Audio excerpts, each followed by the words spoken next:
মধ্যপ্রাচ্যের উত্তেজনা এবার ছড়িয়ে পড়েছে বিশ্বের রাজনীতিতে। ইরান ইস্যুতে প্রকাশ্য অবস্থান নিয়েছে উত্তর কোরিয়া। যুক্তরাষ্ট্র ও ইসরায়েলের সামরিক পদক্ষেপের কঠোর সমালোচনা করে নতুন বার্তা দিয়েছে পিয়ংইয়ং। তাতে আন্তর্জাতিক অঙ্গনে তৈরি হয়েছে নতুন কূটনৈতিক সমীকরণ। মধ্যপ্রাচ্যের চলমান সংঘাতের প্রেক্ষাপটে ইরানের পাশে দাঁড়িয়েছে উত্তর কোরিয়া।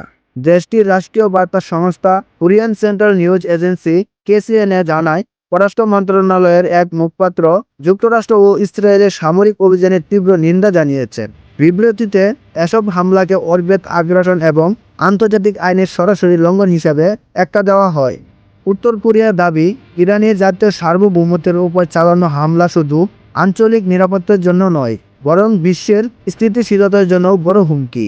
বিবৃতিতে যুক্তরাষ্ট্রকে আধিপত্যবাদী হিসেবে উল্লেখ করা বলা হয়েছে, ইরানের বিরুদ্ধে সামরিক অভিযান ছিল পূর্ব পরিকল্পিত, তবে পিয়ংইয়ং সরাসরি কোনো সামরিক সহায়তার ঘোষণা দেয়নি।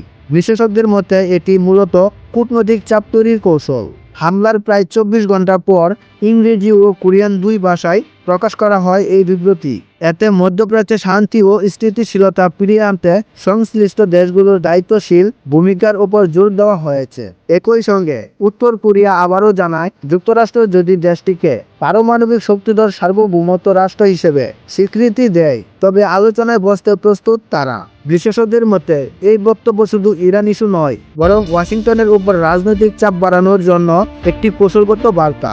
মধ্যপ্রাচ্যের সংকট ঘিরে নতুন এই কূটনৈতিক অবস্থান বিশ্বের রাজনীতিতে কী প্রভাব ফেলে, এখন সেটাই দেখার বিষয়। তো বন্ধুরা, আরও আপডেটের জন্য SL ইতিহাস স্টোরি এর সঙ্গে যুক্ত থাকুন। ধন্যবাদ।